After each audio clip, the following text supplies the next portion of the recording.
Selamat siang, saudara semua yang terkasih dalam nama Tuhan. Bertemu lagi bersama Kasih Mulia Channel. Tentunya masih bersama saya di sini si hamba Tuhan. Gimana kabarnya hari ini? Apakah ada sukacita? Pastinya dan tentunya selalu ada sukacita di dalam Tuhan kita, Yesus Kristus yang telah menjadi Tuhan dan Juru Selamat kita. Saudara-saudara yang terkasih dalam nama Tuhan, pada kesempatan hari ini saya akan berbicara tentang hidup yang diberkati oleh Tuhan. Banyak sekali tokoh-tokoh di dalam Alkitab yang hidupnya sangat diberkati Tuhan yang sangat luar biasa. Saya akan mengambil contoh, yaitu pada kesempatan hari ini adalah Iskak. Kehidupan Iskak sekeluarga yang diberkati oleh Tuhan sedemikian rupa. Dan kisah ini berdasarkan kitab Kejadian 26 ayat yang pertama sampai yang ke-33. Diceritakan terjadilah kelaparan yang sangat luar biasa di tanah Kanaan, di mana Iskak sekeluarga ini tinggal. Karena kelaparan yang sangat luar biasa melanda negeri itu, Iskak ini berencana akan pergi ke Mesir. Mungkin diceritakan di Mesir ada bahan makanan yang cukup untuk bisa menjamin kelangsungan hidup Iskak sekeluarga. Jika kita melihat pada peta, tanah Kanaan sampai ke Mesir itu jaraknya ya lumayan jauh. Tentunya Iskak ini memiliki informasi yang valid tentang bahan makanan yang tersedia di Mesir. Sehingga Iskak ini memberanikan diri membawa keluarganya untuk pergi ke Mesir supaya di sana bisa mendapatkan bahan makanan yang bisa cukup untuk kelangsungan hidup Iskak sekeluarga yang pada saat ini terjadi kelaparan yang sangat luar biasa.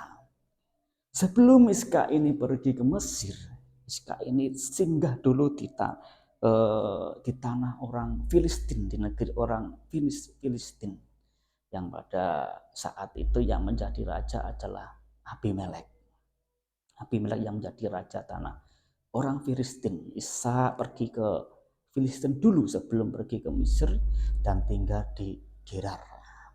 Pada suatu ketika Ishak ini masih di tanah orang Filistin, Tuhan berfirman kepada Ishak supaya Ishak menetap di tanah orang Filistin, menjadi orang asing di situ.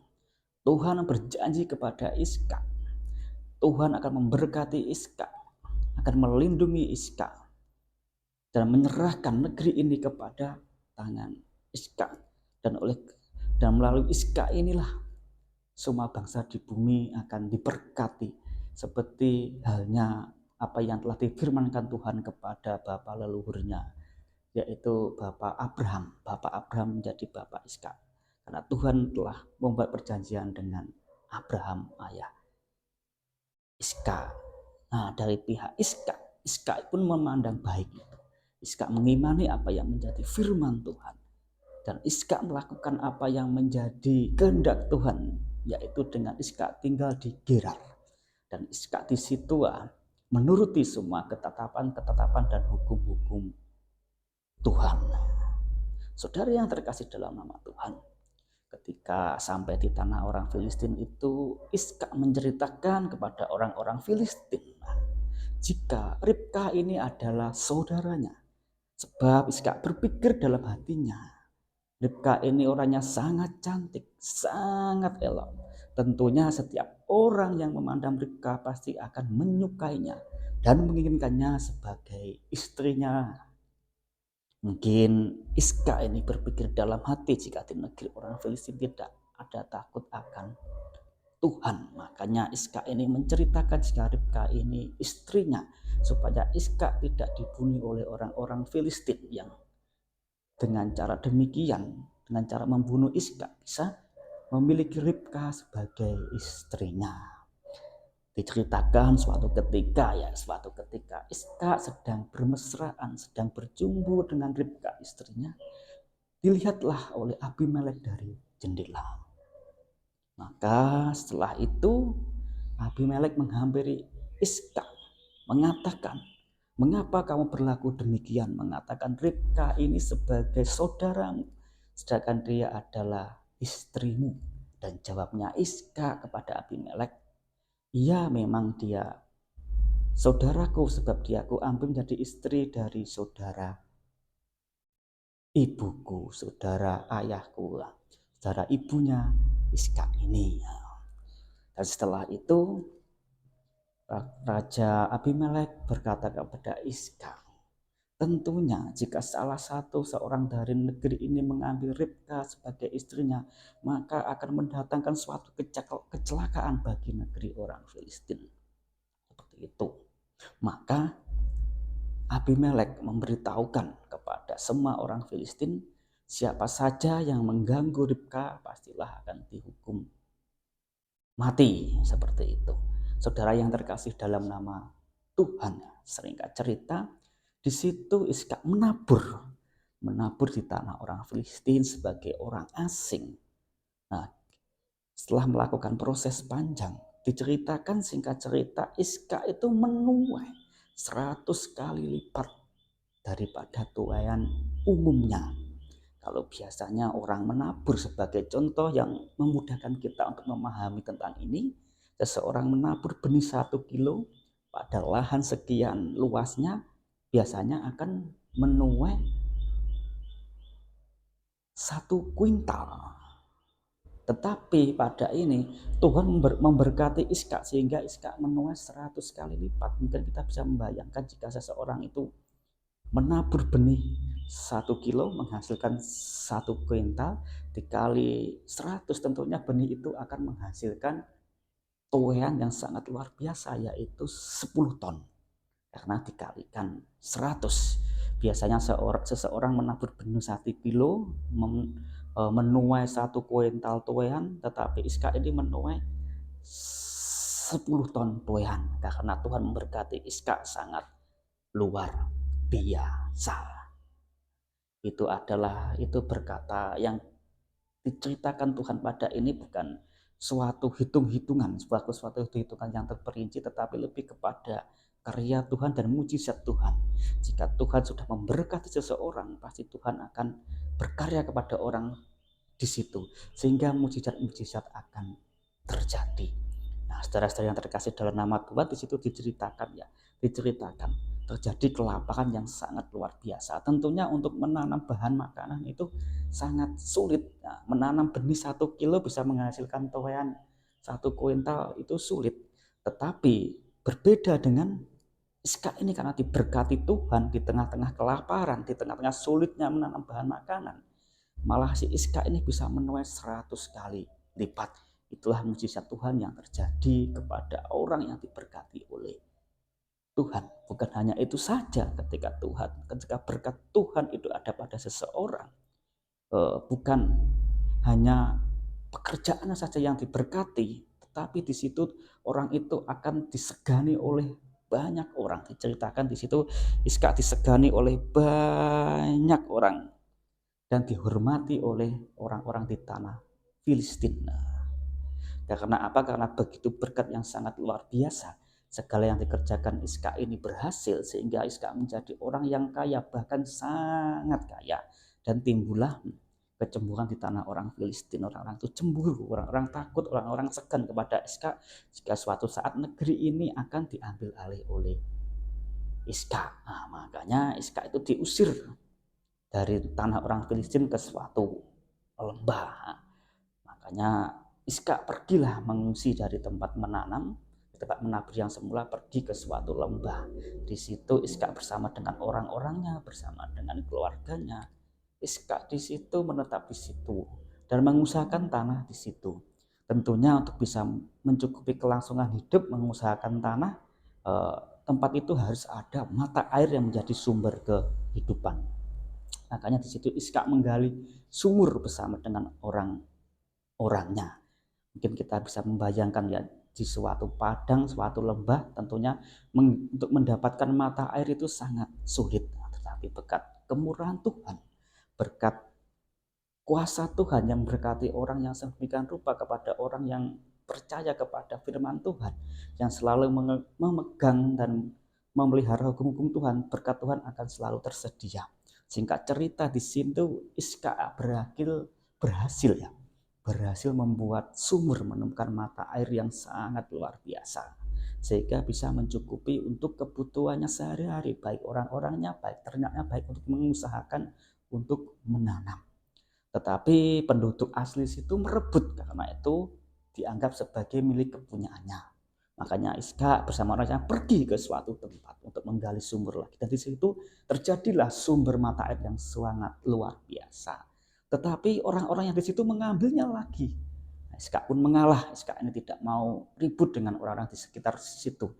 Karena Iska percaya jika Tuhan menyertainya, segala sesuatu pasti akan terjadi. Maka Tuhan menyertai Iska sehingga Iska pergi lagi ke suatu tempat menggali lagi, dan di situ terjadilah sumur ditemukan kembali, sumbernya yang sangat luar biasa. Dan pada sumur yang ini Iska tidak bertengkar dengan orang-orang yang ada di sekitar situ, maka Iska menetaplah di situ. Nah, pada bacaan ini, pada perikop tentang menggali sumur ini berbicara tentang kehidupan, tentang mata pencaharian, berbicara tentang terobosan-terobosan yang baru. Kita bisa membayangkan ya, di tempat itu untuk menggali satu sumur saja itu sulitnya sangat luar biasa. Sangat kesulitan orang bisa menemukan satu mata sumur yang bisa mengeluarkan sumber air. Tetapi di sini Iska karena diberkati oleh Tuhan bisa menemukan ya, sampai beberapa kali sumber air ditemukan oleh Iska. Ini berbicara tentang terobosan. Seseorang untuk bisa bertahan, untuk bisa bertahan di dalam pekerjaannya, di dalam usahanya, di tengah-tengah situasi yang sulit, untuk bisa bertahan saja itu sulit. Apalagi kok boro-boro membuat terobosan yang baru, usaha yang baru yang bisa menghasilkan penghasilan. Untuk bisa mempertahankan usaha yang ada saja sulit di tengah-tengah situasi yang sangat tidak menentu, tengah-tengah situasi yang krisis dan sulit seperti itu. Tetapi berkat kemurahan Tuhan yang berkarya, Iska ini berhasil membuat terobosan-terobosan yang baru. Sumur ini digambarkan suatu terobosan-terobosan yang baru, suatu usaha-usaha yang muncul di tengah-tengah situasi yang sulit. Nah, ketika seseorang mempertahankan satu usahanya saja itu kesulitan, tetapi beda lagi dengan Iska ini yang diberkati oleh Tuhan. Dia bukan hanya mampu mengembangkan usaha yang dikerjakannya, yaitu menanam yang bisa menghasilkan 100 kali lipat, tetapi bisa menemukan kembali sumber-sumber penghasilan, bahkan sampai beberapa sumber penghasilan yang ditemukan oleh Iska, yang didapatkan oleh Iska di tengah-tengah situasi yang sangat sulit. Itu semua berkat kemurahan hati Tuhan, berkat karya Tuhan yang terjadi kepada orang-orang yang berpegang teguh kepada janji-janji Tuhan, kepada orang-orang yang selalu memelihara hukum-hukum dan ketetapan-ketetapan Tuhan. Saudara-saudara yang terkasih dalam nama Tuhan, pada kisah ini, pada kisah Iska ini, kita dapat mengambil pelajaran, kita dapat mengambil suatu kesimpulannya. Bagaimana ketika seseorang itu diberkati oleh Tuhan, di situ akan ada perlindungan oleh Tuhan, perlindungan yang daripada Tuhan. Terbukti ketika Abimelek memberikan suatu pernyataan, siapa saja yang mengganggu Iska sekeluarga akan dibunuh. Dan di situ Tuhan akan memberkati di dalam usahanya, sehingga apa yang dikerjakannya berhasil. Seseorang bisa bertahan saja di dalam pekerjaannya itu sangat sulit di tengah-tengah situasi yang tidak menentu, di tengah-tengah suatu krisis yang melanda pada waktu itu, diceritakan seperti itu. Tetapi Iska ini mampu menuai 100 kali lipat. Selain itu, selain ada perlindungan dan pekerjaan yang diberkati sehingga berhasil, sehingga menuai sangat luar biasa, di situ Tuhan akan memberikan terobosan-terobosan yang baru, usaha-usaha yang baru. Nah, seperti yang dilakukan oleh Iska ketika menemukan sumur-sumur yang baru, itu berbicara tentang suatu terobosan, suatu sumber penghidupan yang baru. Bukan hanya saja pekerjaan yang diberkati oleh Tuhan di tengah-tengah situasi kesulitan, tetapi orang tersebut akan menemukan suatu terobosan yang baru, usaha yang baru, yang tentunya bisa menjamin kelangsungan orang tersebut. Dan akhirnya orang-orang tersebut akan sangat dihormati, akan disegani dan ditakuti oleh orang-orang sekitar. Karena apa? Karena apa yang dilakukan orang ini selalu berhasil dan tangan Tuhan selalu menyertai orang ini. Sehingga dimanapun orang ini berada, Tuhan akan selalu menjaga, melindungi dan memberkati, sehingga orang-orang sekitar akan menghormati, akan disegani, akan menakuti orang yang diberkati oleh Tuhan ini. Dan kita bisa melihat jika Iskak pada bacaan ini dia yang mulanya menjadi seseorang pendatang, seorang asing di tanah orang Filistin, menjadi suatu orang yang sangat besar, yang sangat kaya. Bahkan harus Iskak ini diusir orang Filistin, takut jika negeri ini akan dikuasai oleh Iskak. Ini berbicara tentang ketika seseorang diberkati oleh Tuhan, hidupnya itu tidak akan datar, hidupnya tidak akan turun, malah semakin hari semakin terus naik. Semakin hari semakin terus naik, orang ini akan dijadikan kepala bukannya menjadi ekor. Saudara-saudara yang terkasih dalam nama Tuhan, tentunya kita semua ingin ya hidup yang diberkati oleh Tuhan seperti Iskak. Bagaimana pekerjaan kita diberkati, usaha kita diberkati sehingga berhasil, yang bisa mencukupi kebutuhan kita sehari-hari, kebutuhan kita di masa depan. Tentunya dengan pekerjaan kita yang diberkati, kita akan mendapatkan jaminan hidup, kelangsungan hidup seperti itu. Kita ingin kesehatan kita diberkati sehingga hidup kita sehat, keluarga kita sehat, dihindarkan dari segala penyakit. Kita ingin hubungan kita diberkati oleh Tuhan, hubungan kita dijaga sehingga kita memiliki hubungan yang harmonis di tengah-tengah keluarga kita, di tengah-tengah kita bermasyarakat, di tengah-tengah kita berjemaat, dimanapun kita berada. Kita akan selalu memiliki hubungan yang baik, hubungan yang harmonis. Tentunya dengan hubungan yang harmonis dan baik, kita bisa merasakan sukacita di tengah-tengah kita menjalani kehidupan sehari-hari. Dan kita juga ingin selalu ada perlindungan Tuhan ada di tengah-tengah kita, sehingga kita di dalam menjalani kehidupan dibebaskan dari segala kejahatan, dari segala kecelakaan, dan kita ingin selalu hidup kita itu disegani dan ditakuti oleh Tuhan, ingin dihormati. Seperti itu. Biasanya mungkin ya kita sebagai manusia biasa ya kita inginlah hidup kita tuh dihormati dan disegani oleh Tuhan dimanapun kita berada. Kita akan mendapatkan suatu kenyamanan seperti itu ya. Biasanya orang-orang itu seperti itu, ingin hidupnya juga disegani, dihormati dan lain sebagainya. Tentunya kita ingin ya mendapatkan itu semua. Kita ingin mendapatkan ya memiliki apa seperti yang dimiliki oleh Iskak, supaya berkat Tuhan itu ada pada kita sehingga apa yang kita inginkan itu dapat terjalani, apa yang kita rencanakan dapat berjalan dengan baik. Nah, sekarang yang jadi pertanyaan adalah bagaimana caranya untuk hidup kita bisa diberkati oleh Tuhan. Nah, bagaimana caranya supaya hidup kita diberkati oleh Tuhan seperti Iskak? Ya, tentunya kita harus mendekatkan diri kepada sumber berkat ya. Ketika kita ingin hidup, ketika di tengah gelap kita ingin mendapatkan terang, tentunya kita akan pergi kepada sumber terang. Seperti itu. Ketika kita di tengah-tengah kepanasan, ketika kita ingin mendapatkan suatu kesejukan, kita akan pergi ke suatu tempat yang teduh. Begitu juga dengan kita, jika hidup kita ingin diberkati oleh Tuhan, kita harus mendekatkan kepada sumber berkat, yaitu siapa? Yaitu Tuhan. Seperti yang tertulis di dalam Roma 11 ayat yang ke-36, di situ dituliskan sebuah kesaksian, sebab segala sesuatu adalah dari Dia dan oleh Dia dan kepada Dialah kemuliaan sampai selama-lamanya. Dia di sini diberi huruf awalan besar yang mengatakan itu Tuhan. Segala sesuatu itu dari Tuhan, untuk Tuhan, dan bagi kemuliaan nama Tuhan. Tidak terkecuali berkat. Berkat itu datangnya dari Tuhan. Untuk kita bisa diberkati oleh Tuhan, kita harus mendekatkan diri kepada sumber berkat. Sekarang bagaimana caranya supaya kita bisa dekat dengan Tuhan ya? Untuk dekat dengan Tuhan ya kita harus datang kepada rumah Tuhan, kita datang ke hadirat Tuhan. Nah, sekarang bagaimana caranya untuk kita bisa datang ke hadirat Tuhan, ya kita harus apa ya? Kita harus bertobat.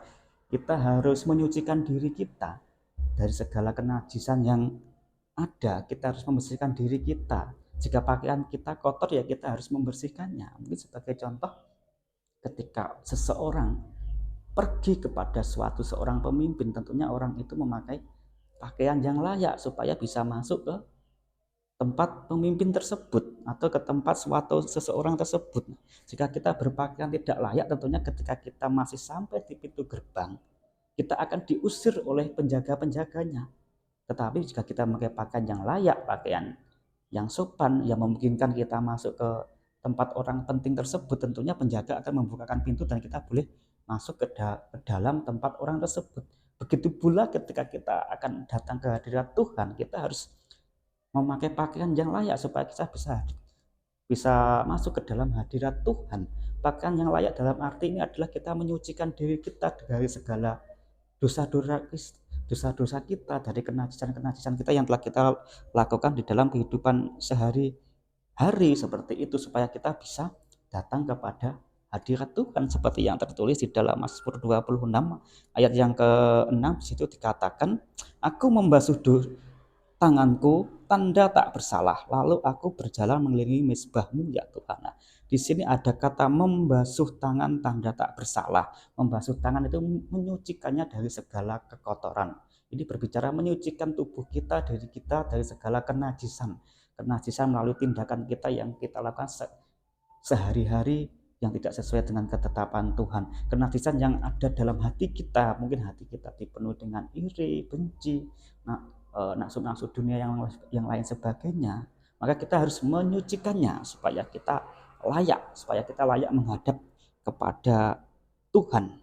Mungkin kita ingat ya di dalam kisah bagaimana Tuhan berfirman kepada Musa, kepada orang Israel, sebelum orang Israel bisa mendekatkan diri kepada Tuhan, untuk membuat perjanjian kepada Tuhan, firman Tuhan kepada Musa supaya orang Israel ini menyucikan dirinya, membasuh pakaiannya supaya bisa datang ke hadirat Tuhan. Seperti yang tertulis di dalam Keluaran 19 ayat yang ke-10, di situ disebutkan, berfirmanlah Tuhan kepada Musa, pergilah kepada bangsa itu, suruhlah mereka menguduskan diri pada hari ini dan besok, dan mereka harus mencuci pakaiannya dan datang ke hadirat Tuhan. Nah, untuk bisa datang ke hadirat Tuhan, bangsa Israel harus ya menguduskan dirinya, menyuci pakaiannya, supaya mereka bisa datang ke hadirat Tuhan. Untuk kita bisa datang ke hadirat Tuhan, kita juga harus menguduskan diri kita, menyucikan diri kita dari segala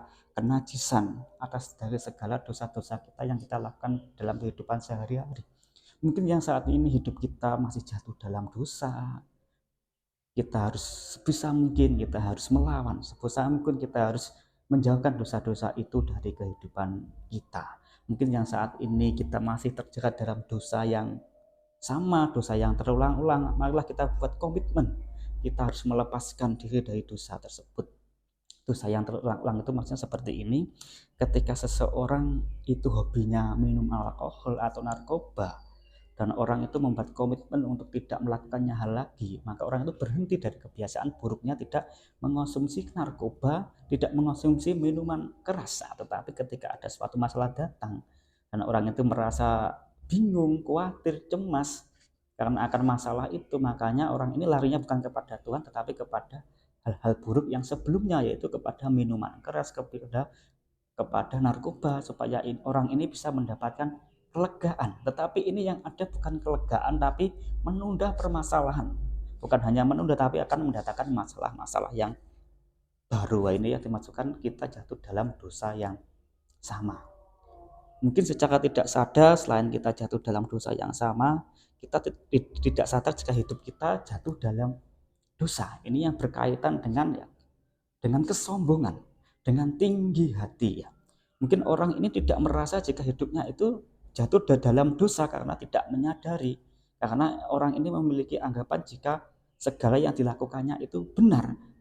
Jika segala yang dilakukannya itu benar menurut pandangannya sendiri, sehingga orang ini tidak sadar jika jatuh dalam dosa. Sebagai contoh ya, ketika kita bermasyarakat, kita menganggap orang lain itu yang tidak sependapat dengan saya, tidak sependapat dengan kita, kita salahkan, kita yang merasa yang paling benar, kita suka mengatur, orang harus mengikuti keinginan kita, walaupun kadang keinginan kita itu tidak sesuai dengan yang seharusnya. Ini ya, secara tidak sadar kita jatuh ke dalam dosa, ke dalam kesalahan karena kita menganggap diri kita sombong dan seseorang itu harus mengikuti apa yang menjadi keinginan kita dan kita menganggap orang lain itu salah, kita memandang rendah orang lain dan ini adalah menjadi suatu dosa yang sangat besar karena Tuhan membenci kesombongan, karena Tuhan membenci orang yang tinggi hati, tetapi kita tidak sadar jika kita sebenarnya sudah jatuh dalam dosa. Makanya penting kita untuk mawas diri,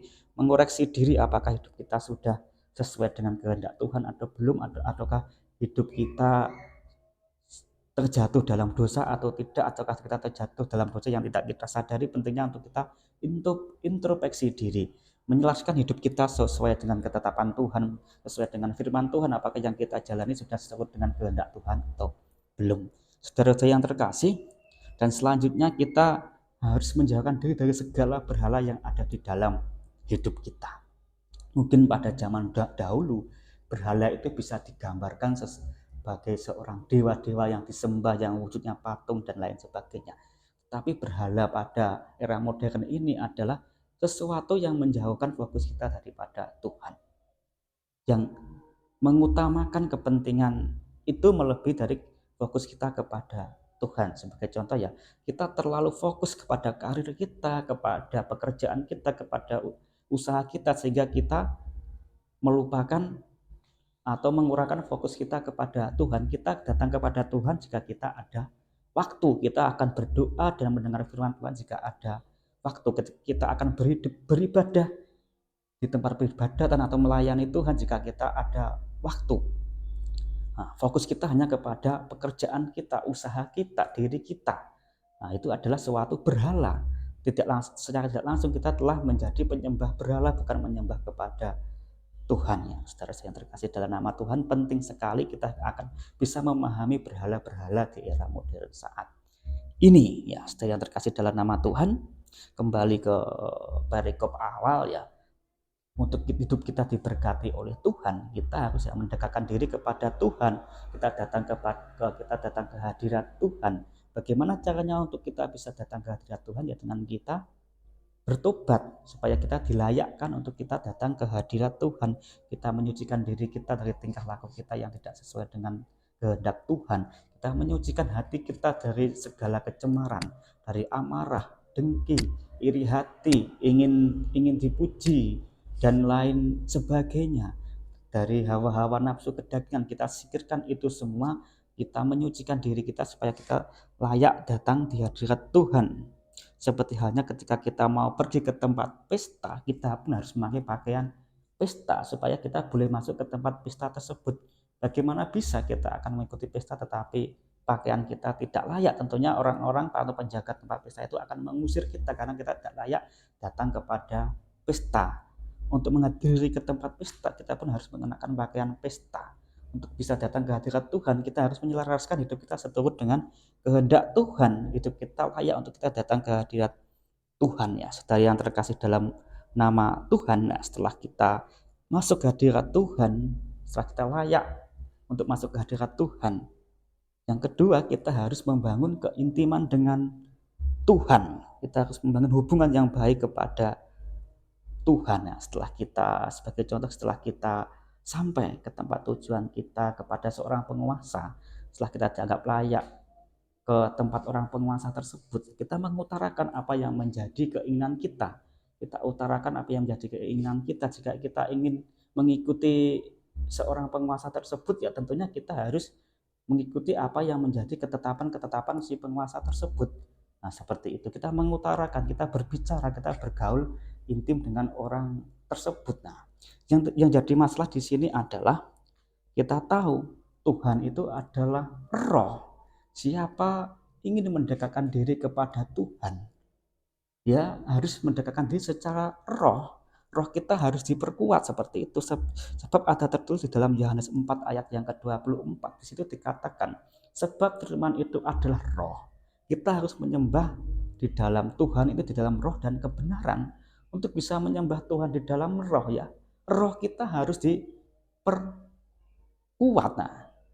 Nah, jadi untuk kita bisa dekat kepada Tuhan yang adalah Tuhan itu roh kita harus diperkuat ya. Jika roh kita tidak diperkuat, kita hanya fokus kepada kedagingan kita, kepada duniawi kita, itu tidak akan nyambung. Itu sesuatu yang tidak mungkin. Kita tidak akan bisa membangun hubungan yang baik dengan Tuhan ya. Mungkin untuk lebih memudahkannya, karena saya akan memberikan gambaran.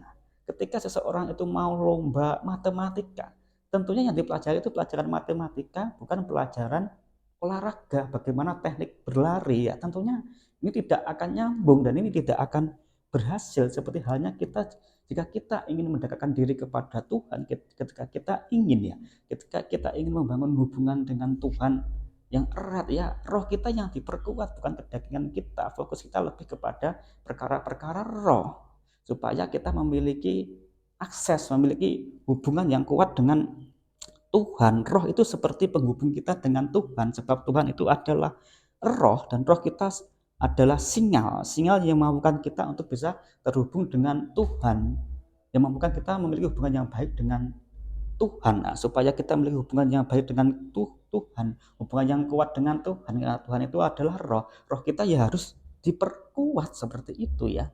Saudara-saudara yang terkasih dalam nama Tuhan, tubuh saja untuk kita bisa tubuh kita kuat, melakukan aktivitas dengan sempurna, dengan baik, tubuh kita harus diberi nutrisi, diberi makan, diberi vitamin, diberi minum yang cukup supaya tubuh kita itu kuat, supaya tubuh kita itu mampu melakukan tugasnya dengan maksimal. Begitu juga dengan roh kita, supaya roh kita itu kuat ya, roh kita harus diberi makan. Apakah makanan roh itu? Makanan roh itu adalah ya kita melakukan apa yang menjadi kehendak Tuhan, yaitu kita dengan doa, menyediakan waktu untuk Tuhan, dengan kita puasa, dengan kita baca dan merenungkan firman Tuhan, dengan kita melakukan menjadi pelaku firman, memuji dan memuliakan nama Tuhan. Dengan itu semua itu adalah nutrisi bagi roh kita, makanan bagi roh kita dan vitamin bagi roh kita. Jika kita melakukan itu semua dengan kesungguhan, maka roh kita akan kuat. Jika roh kita akan kuat, tentunya kita akan bisa membangun hubungan yang intim dengan Tuhan yang sangat kuat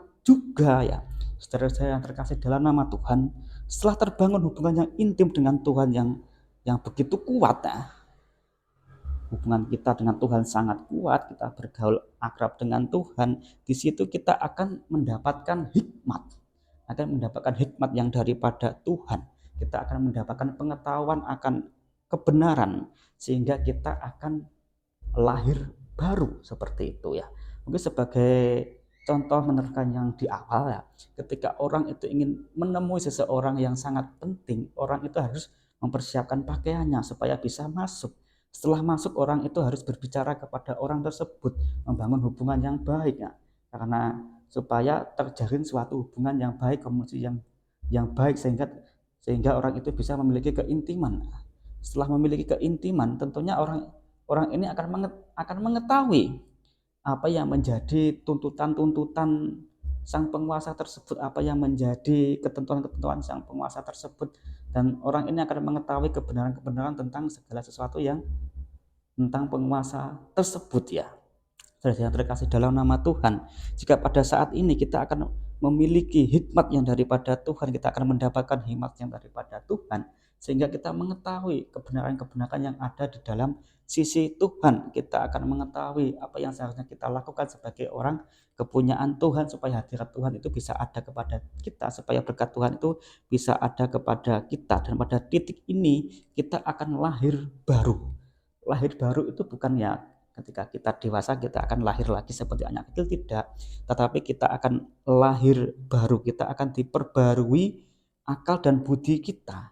Kita akan berusaha menjalani tingkah laku itu sesuai dengan standar Tuhan, sesuai dengan ketetapan dan peraturan Tuhan. Kita akan memandang segala sesuatu berdasarkan firman Tuhan, itu yang dinamakan lahir baru. Kita diperbarui akal dan budi kita, sehingga kita memiliki manusia yang baru, menjadi pribadi yang baru, yang di dalam bertingkah laku sesuai dengan kehendak Tuhan. Yang biasanya ketika kita masih dalam manusia yang lama, di dalam kita bertingkah laku ya sesuai dengan keinginan kita, sesuai berdasarkan pola pikir kita, berdasarkan sesuai dengan ketetapan-ketetapan dunia, standar dunia, standar pemikiran-pemikiran manusia, tetapi setelah kita lahir baru, kita akan menyelaraskan hidup kita sesuai dengan standar firman Tuhan.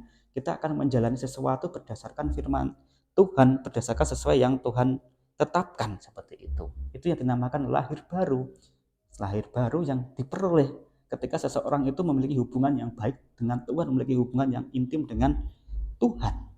Mungkin bagi yang sudah lahir baru dan jatuh ke dalam dosa, orang tersebut akan mendapatkan pemulihan akan sesuatu yang lama telah hilang ketika orang ini jatuh ke dalam dosa.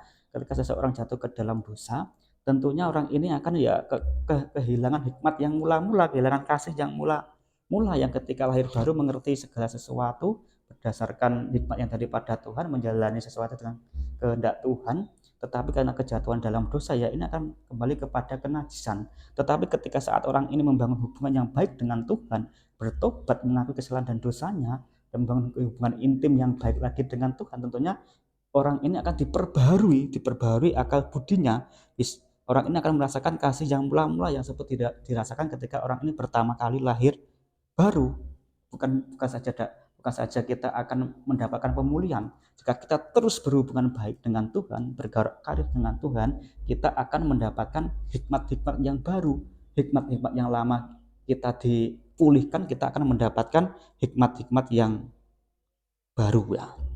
Saudara saya terkasih dalam nama Tuhan, jika kita sudah sampai titik ini, kita sudah melalui itu semua, hidup kita sudah sesuai dengan kehendak Tuhan, kita memiliki hubungan yang baik dengan Tuhan, kita dilahirkan baru sehingga kita memiliki akal budi yang baru, kita bisa memahami tentang kebenaran.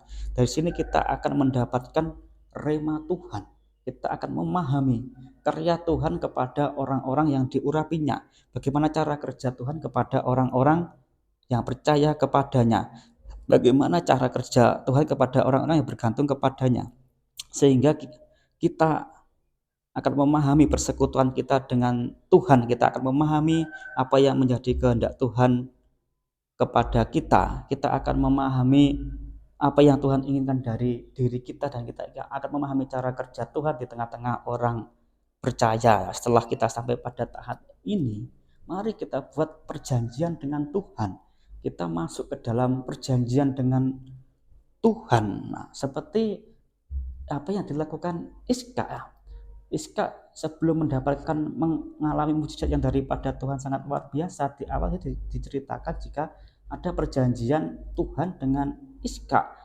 Tuhan berfirman kepada Iska harus menetap di tanah orang Filistin sebagai orang asing dan menjaga ketetapan hukum Tuhan, maka Tuhan akan memberkati Iska. Dan Iska pun melakukan apa yang sesuai yang dikatakan oleh Tuhan. Iska ini ya menetap di tanah orang Filistin dan menjaga hukum-hukum Tuhan, sehingga Iska ini mendapatkan perlindungan yang daripada Tuhan, sehingga raja orang Filistin membuat keputusan siapa saja yang mengganggu keluarga Iska akan dibunuh. Ada perlindungan dari Tuhan. Tuhan akan memberkati usaha Iska, sehingga Iska dalam menabur menuai 100 kali lipat. Pada masa itu orang bisa menuai sebagaimana mestinya saja sulit, tetapi Tuhan membuat Iska menuai 100 kali lipat. Dan bukan hanya itu saja, Iska mendapatkan terobosan-terobosan yang baru di dalam usahanya. Dan Iska ini disegani, dihormati oleh orang-orang Filistin. Nah, seperti itu. Nah, yang menjadi start awal itu semua bisa terjadi kepada Iska, yaitu ada perjanjian Iska dengan Tuhan. Iska masuk dalam perjanjian dengan Tuhan seperti yang tertulis di dalam ayat 26 di dalam Kejadian yang berdasarkan kisah Iska tadi, ayat 2 sampai dengan 6. Di situ diceritakan, lalu Tuhan menampakkan diri kepadanya serta berfirman, janganlah pergi ke Mesir, diamlah di negeri yang akan kukatakan kepadamu, tinggallah di negeri ini sebagai orang asing, maka aku akan menyertai engkau dan memberkati engkau, sebab kepadamulah dan kepada keturunanmu akan kuberikan seluruh negeri ini, dan aku akan menepati sumpah yang telah kuikrarkan kepada Abraham ayahmu. Aku akan membuat banyak keturunanmu seperti bintang di langit. Aku akan memberikan kepada keturunanmu seluruh negeri ini, dan oleh keturunanmu semua bangsa di bumi akan mendapatkan berkat. Karena Abraham telah mendengarkan firman-Ku dan memelihara kewajibannya kepadaku, yaitu segala perintah, ketetapan dan hukum-Ku.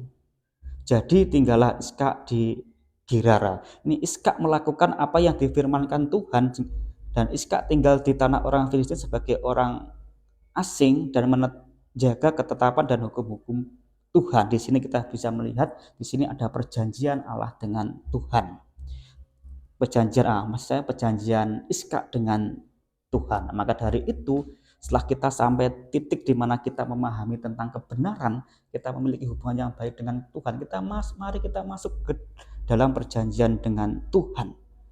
Kita masuk dalam perjanjian dengan Tuhan, kita melakukan bagian kita lakukan dan pelihara apa yang menjadi firman Tuhan, ketetapan Tuhan dan hukum-hukum Tuhan. Kita buat perjanjian dengan Tuhan seperti halnya Iskak membuat masuk dalam perjanjian dengan Tuhan seperti itu. Perjanjian Tuhan itu bukan sebatas pada masa lalu, pada zamannya Iskak, pada zamannya Abraham, pada zaman Askub, tidak. Tetapi dikatakan jika perjanjian Tuhan itu kekal sepanjang masa kepada siapa saja orang yang percaya kepada Tuhan, yang membangun hubungan yang baik dengan Tuhan, perjanjian Tuhan itu akan selalu ada. Maka dari itu mari kita masuk ke dalam perjanjian itu supaya hidup kita diberkati oleh Tuhan, ada perlindungan Tuhan kepada kita, hidup kita dijaga dan kita bisa memiliki terobosan-terobosan yang baru. Kita bukannya turun, bukannya datar, kita akan naik karena berkat Tuhan ada pada kita. Ya, saudara-saudara yang terkasih dalam nama Tuhan, setelah sampai pada saat ini kita buat perjanjian dengan Tuhan. Nah, tentunya di dalam sebuah perjanjian itu ada kewajiban dan hak. Bukan hak saja tetapi ada kewajiban. Kewajibannya apa? Nah, seperti di dalam bacaan tadi di situ ya, menuruti firman Tuhan. Nah, Iskak menuruti firman Tuhan, Iskak tinggal di Gerar, dan di situ Iskak menjaga ketetapan-ketetapan hukum Tuhan. Nah, begitu juga dengan kita, jika kita ingin masuk ke dalam perjanjian dengan Tuhan, kita yang menuruti firman Tuhan, apa yang Tuhan firmankan kita lakukan di dalam kehidupan kita sehari-hari. Saatnya baik atau tidak ya kita lakukan, ya di tengah-tengah situasi ya kita yang kurang baik, kita tetap menjadi saksi Tuhan seperti itu, dan kita juga menjaga, memelihara hukum-hukum Tuhan. Apa yang menjadi hukum Tuhan kita pelihara di dalam kehidupan kita sehari-hari. Itulah yang menjadi kewajiban kita, dan kita berusaha menguduskan hati kita membuang segala kekotoran hati kita, keinginan yang ingin dipuji, keinginan kebencian, akar pahit, kecabulan, kita singkirkan dalam hati kita supaya hati kita kudus, supaya hati kita itu bisa lebih dekat kepada Tuhan, supaya roh Tuhan itu bisa ada di dalam hati kita. Saudara yang terkasih dalam nama Tuhan, kita lakukan firman Tuhan dalam kehidupan kita sehari-hari, melalui tingkah laku kita sehari-hari, ya kita jangan mau lagi jatuh ke dalam dosa. Jangan lagi kita terlalu memikirkan tentang kedagingan, tentang perkara-perkara dunia ini. Ya kita fokuskan kita kepada perkara-perkara jasmani, itu sesuai dengan standar firman Tuhan. Kita juga harus mengasihi sesama, mengampuni sesama secara nyata, bukan hanya secara teori. Dan kita selalu percaya kepada firman Tuhan. Ya mungkin ketika kita percaya kepada Tuhan, kita sudah melakukan apa yang menjadi kehendak Tuhan, ketetapan Tuhan, kita bisa meluangkan waktu kita buat Tuhan, kita berusaha, kita sudah fokus, kita sudah kepada Tuhan. Tetapi berkat Tuhan kok belum ada, berkat Tuhan kok belum turun, hidup kita kok seperti ini saja, malah hidup kita kok terasa berat. Kita jangan putus asa, kita tetap percaya kepada Tuhan, karena di dalam firman Tuhan mengatakan, di dalam Alkitab mengatakan ya segala sesuatu itu ada waktunya, segala masa ada waktunya, segala waktu ada masanya. Kita tidak tahu waktu dan masa Tuhan, terkadang waktu dan masa Tuhan itu tidak sama dengan kita. Setinggi bumi dari langit itulah seperti pikiran kita dengan Tuhan.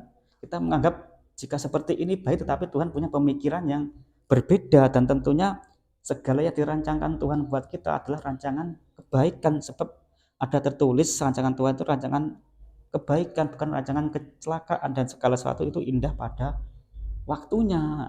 Saudara kasih dalam nama Tuhan, jika hidup kita itu belum ada perubahan, kok malah hidup kita itu kok terasa sulit, kita percaya saja kepada Tuhan. Mungkin Tuhan memberikan waktu kepada kita ya belum saatnya kita menerima itu semua. Karena firman Tuhan mengatakan jika segala sesuatu itu ada waktunya dan ada masanya dan indah pada saatnya jika kita serahkan sesuatunya kepada Tuhan. Dan yang terakhir kita harus taat kepada Tuhan. Nah, itulah kewajiban kita sebagai kita orang percaya yang membuat perjanjian dengan Tuhan. Yang pertama kita harus menjadi pelaku firman. Kita lakukan apa yang menjadi ketetapan firman Tuhan. Kita menguduskan hati kita, kita percaya kepada Tuhan dan kita taat sampai akhir, itu yang menjadi bagian kita. Dan biar Tuhan sendiri yang ambil bagiannya. Apa bagian Tuhan? Ya, bagian Tuhan itu memberikan berkat kepada orang yang percaya. Nah, berkat baik secara jasmani, perekonomian, kesehatan, jodoh dan lain sebagainya, maupun berkat kepada rohani, berbicara tentang urapan, berbicara tentang roh diperkuat, berbicara tentang iman seseorang diperkuat, itu adalah bagian Tuhan. Kapan Tuhan memberikan itu semua kepada orang yang percaya, itu adalah bagian Tuhan, bukan bagian kita. Dan bagian Tuhan itu adalah menentukan masa dan waktu. Kita tidak perlu memikirkan masa dan waktu, kapan ya hidup kita akan diberkati, kapan ya ini akan sampai kepada kita, kapan ya hidup kita akan seperti ini ya. Kita jangan terlalu fokus kepada itu, fokuslah kita kepada kewajiban kita, karena untuk masa dan waktu kapan berkat itu ada, itu adalah waktunya Tuhan. Biar Tuhan yang bekerja, kita percaya saja jika segala sesuatu itu indah pada waktunya jika kita menyerahkan kepada tangan kuasa Tuhan. Kita lakukan bagian kita, apa yang menjadi bagian kita, kita lakukan dengan sebaik mungkin. Nah, dan biarkan Tuhan melakukan apa yang menjadi bagiannya. Jangan kita menjadi serakah, kita mengambil apa yang menjadi tugas Tuhan. Ya, pasti kita tidak mampu jika kita memikirkan aku sudah hidup sesuai dengan kehendak Tuhan, kenapa kok hidup saya seperti ini, kok tidak berubah-berubah, ataupun kadang setelah kita mendapatkan kesenangan seperti yang kita harapkan, tiba-tiba kok itu pergi, kok itu tidak kita dapatkan lagi, kok cepat begitu diambil oleh Tuhan, akhirnya membuat kita kecewa, membuat kita jatuh dan kita meninggalkan Tuhan. Nah, itu yang tidak boleh. Nah, makanya kita jangan sampai kita menjadi serakah ya, mengambil apa yang menjadi bagian Tuhan ya. Kita lakukan saja apa yang menjadi kewajiban kita, dan Tuhan melakukan apa yang menjadi haknya Tuhan, kuasanya Tuhan ya. Saudara-saudara yang terkasih dalam nama Tuhan, intinya dari renungan kita pada saat ini supaya hidup kita diberkati oleh Tuhan ya, kita harus masuk dalam perjanjian dengan Tuhan. Nah, untuk bisa kita masuk dalam perjanjian dengan Tuhan, kita harus memiliki hubungan yang baik dengan Tuhan ya.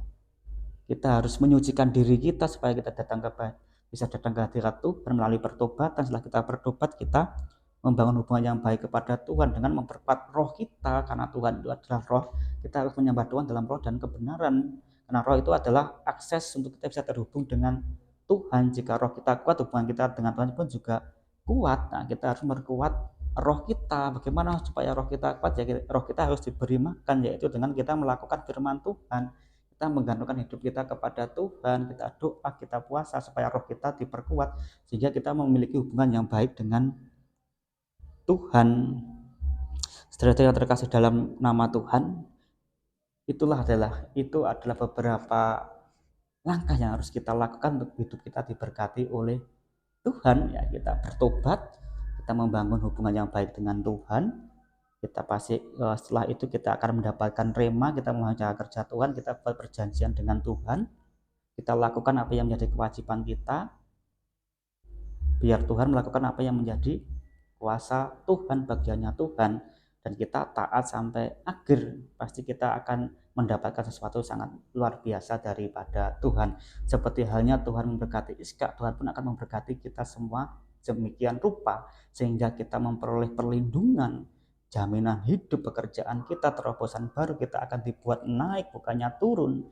Ini bukan berbicara perkara jasmani saja, tetapi juga iman kita jika kita diberkati oleh Tuhan, iman kita akan naik, akan diperkuat, kita akan mendapatkan terobosan baru di dalam iman kita. Mungkin kita bisa akan menjadi seorang pendoa yang handal, seorang pembawa pujian penyembahan yang handal, kita bisa menjadi seorang penyampai firman Tuhan yang handal. Jika hadirat Tuhan itu ada pada kita dan berkat Tuhan itu ada pada kita, kita akan menjadi seseorang yang bermanfaat untuk kemuliaan nama Tuhan, bukan untuk kemuliaan nama Tuhan saja, kita coba bermanfaat untuk semua orang, dan tentunya itu akan kembalinya kepada diri kita, sehingga kita bisa merasakan damai sejahtera dan sukacita yang daripada Tuhan. Nah, inginkan hidup kita diberkati oleh Tuhan sedemikian rupa, ya kita harus menyiapkan diri kita, kita ambil komitmen untuk kita bisa masuk ke dalam perjanjian Tuhan, dan kita percaya kepada Tuhan sampai akhir ya. Demikianlah yang dapat saya berikan pada saat ini, semoga bisa menjadi berkat buat kita semua. Tuhan Yesus memberkati. Amin.